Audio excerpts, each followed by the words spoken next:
ভাগে ভাগে দুজন মানুহক দিওঁ এইবোৰ কথা কোৱাৰ কাৰণে মোক বেয়া নাপাব বেয়া পালেও মোৰ উপায় নাই যেতিয়ালৈকে আপোনালোক একত্ৰিত নহ'ব যেতিয়ালৈকে আপোনালোক সংঘবদ্ধ নহ'ব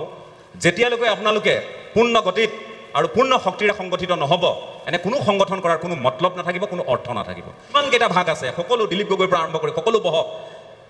কাৰোবাক যদি অকণমান টানকৈ ক'ব লাগে সেইদিনাই কওঁ আৰু যদি তাতকৈ ডাঙৰ ৰণ এখনো হয় সেই বন্ধ কোঠাৰ ভিতৰত হওক আৰু তাৰ পাছত এই জনগোষ্ঠীটোৰ মাজত কোনো বিভাজন কোনো ৰণ যাতে নহওক সেইখিনি আশা কৰি মই পুনৰবাৰ সকলোলৈ শ্ৰদ্ধা জ্ঞাপন কৰি আৰু লগতে নামচাও ডিম্বেশ্বৰ গগৈৰ প্ৰতি মোৰ শ্ৰদ্ধা জ্ঞাপন কৰি আমাৰ আজিৰ এই মঞ্চত আসন শুৱনি কৰা মোৰ শিক্ষাগুৰু ডক্টৰ সৌমাৰজ্যোতি মহন্ত অসম চৰকাৰৰ সন্মানীয় মন্ত্ৰী যোগেন মোহন ডাঙৰীয়া মোৰ ককাইদেউ পবিত্ৰ মাৰ্ঘেৰিটা ডাঙৰীয়া লগতে মোৰ অন্যতম এগৰাকী জ্যেষ্ঠ সতীৰ্থ মোৰ জ্যেষ্ঠ ভাতৃস্বৰূপ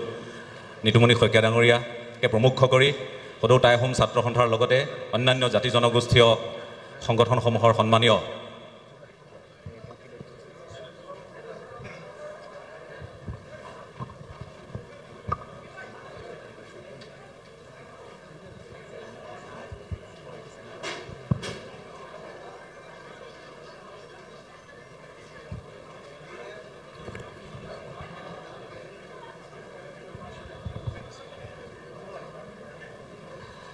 বিভিন্ন জাতি জনগোষ্ঠীয় সংগঠনৰ সন্মানীয় সভাপতি সম্পাদক উপদেষ্টাকে প্ৰমুখ কৰি সন্মুখত আসন শুৱনি কৰা আমাৰ শ্ৰদ্ধাৰ জনগোষ্ঠীটোৰ বিভিন্ন ক্ষেত্ৰৰ পৰা অহা সন্মানীয় জ্ঞাতি সমাজ আৰু ছাত্ৰ ছাত্ৰী বন্ধু বান্ধৱী তথা সাংবাদিক সতীৰ্থসকল মোৰ অগ্ৰজ নিতুমণি শইকীয়া ডাঙৰীয়াই ইতিমধ্যে এই জনগোষ্ঠীটোৰ যিসকল পুৰোধা ব্যক্তি সেইসকলৰ সন্দৰ্ভত কৈছে মই আহি সন্মানীয় পবিত্ৰ মাৰ্ঘেৰিটা ডাঙৰীয়াৰ কথাখিনিও শুনিছোঁ মই একেখিনি কথাকে আলোচনা কৰিব খোজা নাই দুটামান কথা খুব চমুকৈ মই আজি সুদীৰ্ঘ সময়ৰ পাছত সদৌ টাই আহোম ছাত্ৰ সন্থাৰ কোনো এনেধৰণৰ কাৰ্যসূচীত অংশগ্ৰহণ কৰিছোঁ আমাৰ ককাই ভাইৰ মাজত বহুত ধৰণৰ কথা বতৰা হয় বহুত দ্বন্দ্ব বিভেদ হয় মই বসন্তকে আদি কৰি সদৌ টাই আহোম ছাত্ৰ সন্থাৰ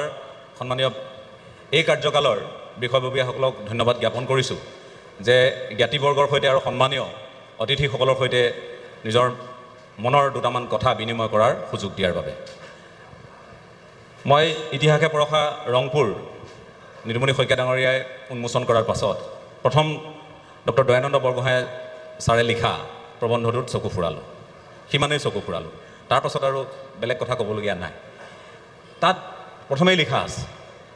এই ৬০০টা বছৰ ৰাজত্ব কৰা এটা প্ৰবল প্ৰতাপী সাম্য মৈত্ৰী আৰু ঐক্য সংহতিৰ কথা কোৱা এই আহোম জনগোষ্ঠীটোৰ পতনৰ কাৰণখিনি ইয়াত বিস্তাৰিতভাৱে তেখেতে বৰ্ণনা কৰিছে ধৰ্মৰ প্ৰতাৰণা তেখেতে উল্লেখ কৰিছে আৰু লগতে লিখিছে নিজৰ মাজত দ্বন্দ্ব বেলেগে এই কথাখিনি হয়তো আপোনালোকক নক'ব আজি আমি এনেধৰণৰ এটা সন্ধিক্ষণত এনে ঠাইত জ্ঞাতিবৰ্গৰ সৈতে ককাই ভাইসকলৰ সৈতে কথা পাতিবলগীয়া হৈছে য'ত কোনখন সমিতি বৈধ কোনখন অবৈধ তাক লৈ চৰ্চা চলে আমি এটা কথাত সকলোৱে বিশ্বাস কৰোঁ যে মাওখে উঠিলে গুৰি পৰুৱাৰো মৰণ নাই কিন্তু এই জনগোষ্ঠীটোত আপোনালোকে বেয়া পালেও ভাল পালেও পাছলৈ নামাতিলেও আপোনালোকে জানে মই কথাবোৰ খোলাখুলিকৈ কওঁ বিভাজনমুখী চিন্তা কিন্তু পৰিত্যাগ কৰিবৰ হ'ল ডিচিপ্লিন শৃংখলাবদ্ধতা আমাৰ সংবিধান যিয়ে আপোনালোকে প্ৰস্তুত কৰি লৈছে সেইখনৰ প্ৰতি যদি শ্ৰদ্ধাত আমি নতশিৰ হ'ব নোৱাৰোঁ সেইখনক যদি আমি সন্মান জনাব নোৱাৰোঁ সেইখনৰ মতে যদি আমি আগবাঢ়িব নোৱাৰোঁ এনে সংবিধান এনে সংগঠনৰ কোনো অৰ্থ নাই আমি সংগঠন বহুত কৰিছোঁ কিন্তু আমি সংগঠিত নহয় বিশেষকৈ আহোমসকল মই এগৰাকী জ্ঞাতি হিচাপে মই অনুভৱ কৰোঁ যে আমি বহুত সংগঠন আছে আজি টাইপাৰ ইমানকেইটা সংগঠন 4টামান গোট আছে আজি আটাচু লগ খাইছিল আকৌ ভাগ ভাগ হ'ল এই কথাবোৰ আমি এগৰাকী সহোদৰ হিচাপে বৰ পচন্দ কৰা কথা হ'ব নোৱাৰে আমি পচন্দ নকৰোঁ আৰু সেইকাৰণে আমি কওঁ যে আমাক এখন এপেক্স বডি এখন এনেধৰণৰ এখন আমাৰ সকলোকে পৰিচালনা কৰিব পৰা আমাক অভিভাৱকৰ এখন মঞ্চৰ প্ৰয়োজন হৈছে অভিভাৱকসকল ইয়াৰ অভিভাৱক কাৰোবাৰ পিতৃ হ'ব পাৰে জনগোষ্ঠীটোৰ যিকোনো লোক হ'ব পাৰে যিসকল আজি তেওঁলোক মহিমামণ্ডিত হৈ আছে ভিন্ন ধৰণে যিসকলৰ অৱদান আমি হীৰেণ গোহাঁই ছাৰৰ পৰা আৰম্ভ কৰি দয়ানন্দ বৰগোহাঁই ছাৰৰ পৰা আৰম্ভ কৰি বিভিন্নজনক বা বিভিন্ন ক্ষেত্ৰত থকা যোগেন ফুকন ছাৰৰ পৰা আৰম্ভ কৰি সংগীতা গগৈৰ পৰা আৰম্ভ কৰি যিসকলে এই জনগোষ্ঠীটোৰ কাৰণে কাম কৰি আছে, চিন্তা কৰি আছে, তেওঁলোকক অভিভাৱক হিচাপে লৈ টাইপাৰ পৰা আৰম্ভ কৰি যিমান আমাৰ সংঘ আছে, সংগঠন আছে, সকলো যাতে পৰিচালিত হ'ব পাৰোঁ। অৰ্থাৎ মই পৰিচালনা এইটো নহয় যে এইটো এনেধৰণে কৰাৰ কাৰণে এনেধৰণে, এইটো কথা কোৱা নাই। আমি যাতে শৃংখলাবদ্ধতা, আমি কাৰোবাৰ ওচৰত যাতে অকণমান সমীহ কৰিবৰ এটা পৰিৱেশ পাওঁ। এইটো কৰিলে দায় ধৰিব, এখন এপেক্স বডি আছে, আগতে আমাক সেইটো আছিল, তেনেধৰণৰ ব্যৱস্থা আছে। আমাৰ জ্যেষ্ঠসকলে অৱশ্যে তেনেধৰণৰ পৰিৱেশো এটা ৰচনা কৰি থৈছিল। অৰুণ ককাইদেউ, প্ৰমোদ ককাইদেউহঁতে যিধৰণে পৰিৱেশ ৰচনা কৰি থৈ গৈছিল, পৰৱৰ্তী সময়ত সেই ধাৰাবাহিকতা আমি কিন্তু ৰাখিব পৰা নাই। এইটো অপ্ৰিয় সত্য কথা। আপোনালোকে, মই কৈছোঁ যে মোৰ কথাবোৰ অকণমান তিতা লাগে কাৰণে মোক এবাৰ নিষিদ্ধ কৰিছিল। আপোনালোকে জানেনে নাজানে মই নাজানো। আটাচুৰে কেইজনমানে মোক বেয়া পায় যে এওঁক আৰু আটাচুৰ কোনো বৈঠকলৈ, কোনো অনুষ্ঠানলৈ মাতিব নালাগে বুলি কৈছে। মই কৈছিলোঁ আপোনালোকে যদি বেছি অকণমান এই ধৰণৰ কথাবোৰক গুৰুত্ব নিদিয়ে, মই কৈছিলোঁ যে আপোনালোকে সকলো বহক, এটা বন্ধ কোঠাৰ ভিতৰত বহক, ক'ত বহক, টাইপাও বহক, আটাচুও বহক, ফুৰালুং সংঘও বহক, মোহন দেওধাই বাইলুং সন্মিলনো বহক, পূৰ্বাঞ্চল টাই সাহিত্য সভাও বহক। মই কৈছিলোঁ সকলো বহক, আৰু যি দ্বন্দ্বভেদ, যি আপোনালোকৰ আপত্তি আছে, যিখিনি আপোনালোকৰ খামখেয়ালি আছে, যিখিনি ক্ষোভ আছে, মুকলিকৈ ব্যক্ত কৰক। আপোনালোকে ব্যক্ত কৰি এটা নিৰসনৰ পথ আপোনালোকে প্ৰশস্ত কৰক। সেইধৰণৰ এটা আহ্বান এগৰাকী সহোদৰ হিচাপে আমি কিন্তু জনাইছোঁ। যে দামচাও হ'ল আমাৰ অশ্বিনী চেতিয়া, তেখেতকো মই কৈছিলোঁ দায়িত্ব লওঁতে, তাৰ পৰৱৰ্তী সময়তো বিভিন্নজনক কৈছিলোঁ, কিন্তু আমি সেইখিনি কৰিব পৰা নাই। মই ভাবোঁ যে আমি এটা লক্ষ্য স্থিৰ কৰি লোৱা ভাল। লক্ষ্যটো আমি কিমান বছৰত পূৰ্ণ কৰিম? যে আমি অকল সংগঠন চলাবলৈ, নেতৃত্ব ল'বলৈ আমি আটাচু কৰিম, টাইপা কৰিম বা আন কিবা সংগঠন কৰিম, নে আমি জাতিটোৰ কাৰণে কাম কৰিম, জনগোষ্ঠীটোৰ কাৰণে কাম কৰিম? এইখিনি নিৰ্ণয় কৰাৰ সময় কিন্তু সমাগত। আমি প্ৰেছাৰ কুকাৰ বিলাম নে আমি জ্ঞান বিলাম, এই কথাখিনি চিন্তা কৰাৰ প্ৰয়োজন আছে। আমি অকল পেয়ংলে বুলি ক'ম, যে টাই আহোম পেয়ংলে বুলি ক'ম, ৰাস্তাত শ্লোগান দিম, নে আমি জাতিৰ কাণ্ডাৰী হ'বলৈ আমি চিন্তা কৰিম? আজি পবিত্ৰ মাৰ্ঘেৰিটা এগৰাকী আহোম জনগোষ্ঠীৰ সু সন্তান, যোগেন মোহন ডাঙৰীয়া এগৰাকী মন্ত্ৰী হিচাপে তেখেতেও দায়িত্ব পালন কৰি আছে। এওঁলোকক লৈ কোনোবা দিন আমি বহিছোঁনে? আজি গোটেই কোন দল, কোন দলৰ পৰা আহিছে, কোন ক্ষেত্ৰৰ পৰা আহিছে বাদ দিয়ক, একেলগে লৈ কোনোবা দিনা আমি জনগোষ্ঠীৰ সংগঠনকেইটাই আহকচোন, আপোনালোকে আমাক প্ৰতিনিধিত্ব কৰি আছে, আপোনালোকে এনেধৰণৰ দায়িত্ব লৈ আছে, আপোনালোকক লৈ আমি গৌৰৱান্বিত, আপোনালোকক লৈ আমি যথেষ্ট মানুহৰ আগত মূৰ দাঙি কথা ক'ব পৰা এটা পৰিৱেশ হৈছে, আহকচোন আপোনালোকক আমি একোখনকৈ গামোচা পিন্ধাওঁ, আপোনালোকক আমি একেখন মঞ্চত সম্বৰ্ধনা জনাওঁ, আপোনালোকক আমি শপত দিওঁ যে জনগোষ্ঠীটোৰ অনিষ্ট হ'ব পৰা কোনো কাম যাতে আপোনালোকৰ নেতৃত্বত নহয়। দেৱব্ৰত শইকীয়াক, গৌৰৱ গগৈক, পবিত্ৰ মাৰ্ঘেৰিটাক, যোগেন মোহন ডাঙৰীয়াক, চক্ৰধৰ গগৈক, এনেধৰণে যিসকল আমাৰ নেতা আছে আজিৰ তাৰিখৰ, তেওঁলোকক একেখন মঞ্চত বহুৱাই আমি কোনোবা দিনা কথা পতাৰ প্ৰয়াস কৰিছোঁনে? ৰাজনীতি এটা বেলেগ দিশ, তাত থাকিব চাম দাম দ্বন্দ্বভেদ সকলোৰে প্ৰয়োগ হ'ব, কিন্তু এই জনগোষ্ঠীটোৰ উত্তৰণ এটা পৃথক দিশ।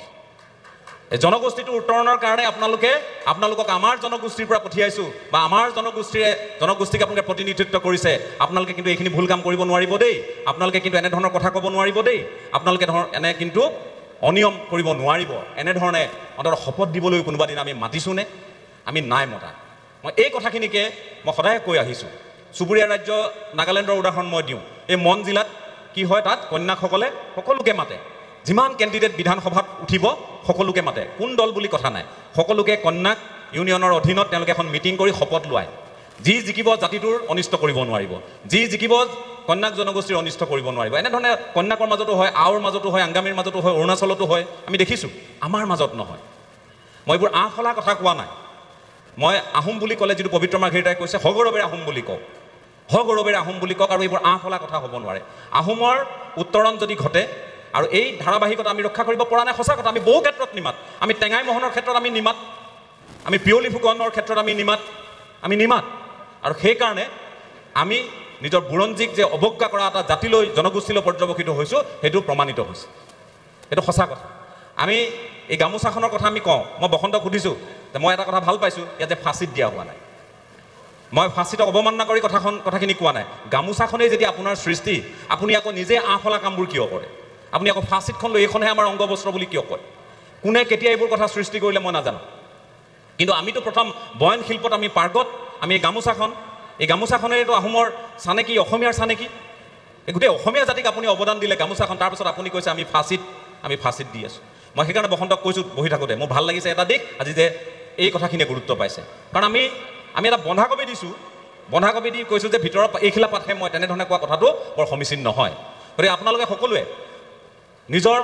সংস্কৃতি নিজৰ লোকাচাৰ নিজৰ পৰম্পৰা এইখিনিৰ প্ৰতি শ্ৰদ্ধাশীল হওক সাজপাৰ আহোমৰ দৰে পৰিধান কৰিলে সাজপাৰ আহোমৰ পৰিধান কৰিলে অন্তৰৰ পৰা আহোম হৈ নাযায় অন্তৰৰ পৰা আহোম হ'বলৈ হ'লে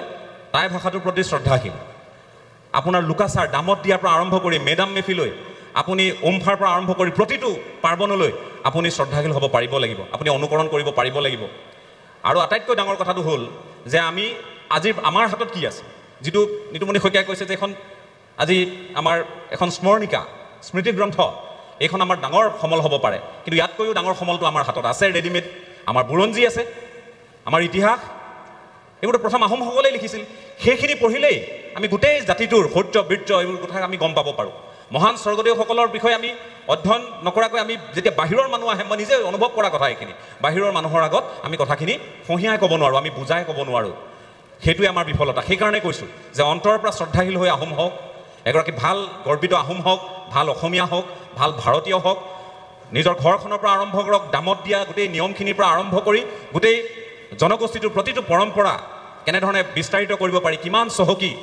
আৰু আমি যে উমফা পাতোঁ এই উমফাত যে আমি সকলো জনগোষ্ঠীৰ কাৰণে যে আমি তৰ্পণ কৰোঁ এই কথাখিনি আজিও মানুহে বুজি নাপায় উমফাটো অকল নিজৰ মাজত আমি নিজৰ কাৰণেহে কৰোঁ আহোমে নিজৰ কাৰণে কৰে এনেধৰণে ভাবি থাকে তাত যে আমি লেংডনৰ উপৰিও আমি যে কেঁচা খাটিক দিওঁ কেঁচা খাটি কাৰ আৰাধ্য দেৱী এই চুতীয়াসকলৰ সেইসকলৰ জনগোষ্ঠী একেবাৰে লিমিটেড আছিল একেবাৰে সীমিত আছিল কছাৰীসকল আছিল বুঢ়া গোঁসাই বুঢ়ী গোঁসানীৰ কাৰণে আমি তাত দিওঁ আমি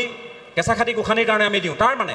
আমি আহোমসকলৰ উপৰিও বাকী যিকেইটা জনগোষ্ঠী সেই সময়ত আছিল কছাৰীসকল হওক চুতীয়াসকল হওক দেউৰীসকলৰ হওক তেওঁলোকৰ আৰাধ্য দেৱ দেৱীকো আমি এই উমফাৰ জৰিয়তে আমি তৰ্পণ কৰোঁ এই কথাখিনি আমি মানুহৰ মাজলৈ নিব পাৰিব লাগিব এই কথাখিনি বুজাব পাৰিব লাগিব মেডাম মেফিত যেতিয়া আমি তৰ্পণ কৰোঁ আমি সকলোৰে কাৰণে কৰোঁ এই কথাখিনি আমি বুজাব পাৰিব লাগিব মই সেইকাৰণে কওঁ বৰ দুখ লাগে যেতিয়া মূলা গাভৰু বীৰাংগনা মূলা গাভৰুৰ নামত দুটাকৈ বঁটা আগবঢ়োৱা হয় একেগৰাকী মূলা গাভৰু দুটাকৈ বঁটা মহাবীৰ লাচিত বৰফুকনৰ নামত দুটাকৈ বঁটা আগবঢ়োৱা হয় একেটাই সংগঠন আদি সংগঠনটো এটাই কিন্তু আমি ভাগে ভাগে দুজন মানুহক দিওঁ এইবোৰ কথা কোৱাৰ কাৰণে মোক বেয়া নাপাব বেয়া পালেও মোৰ উপায় নাই যেতিয়ালৈকে আপোনালোক একত্ৰিত নহ'ব যেতিয়ালৈকে আপোনালোক সংঘবদ্ধ নহ'ব যেতিয়ালৈকে আপোনালোকে পূৰ্ণ গতিত আৰু পূৰ্ণ শক্তিৰে সংগঠিত নহ'ব এনে কোনো সংগঠন কৰাৰ কোনো মতলব নাথাকিব কোনো অৰ্থ নাথাকিব সেইখিনি কথাকে ক'লোঁ আপোনালোকৰ ভাল হওক জাতিটোৰ ভাল হওক আৰু আপোনালোকে লক্ষ্য নিৰ্ধাৰণ কৰক আটাচুৰ ভূমিকা আৰু প্ৰবল হওক আৰু সবল হওক সেইখিনি আমি বিচাৰিছোঁ অসমৰ প্ৰতিটো জাতীয় সমস্যাক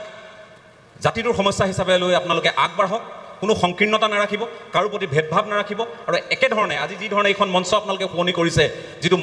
মহামতী চাওলুং চুকাফাৰ বাণী আছিল যে সাতৰাজ মাৰি একৰাজ কৰা অৰ্থাৎ সাতৰাজটো মাৰি পেলালে মানে সেই ছিষ্টেমটো মাৰি পেলালে এটা ৰাজ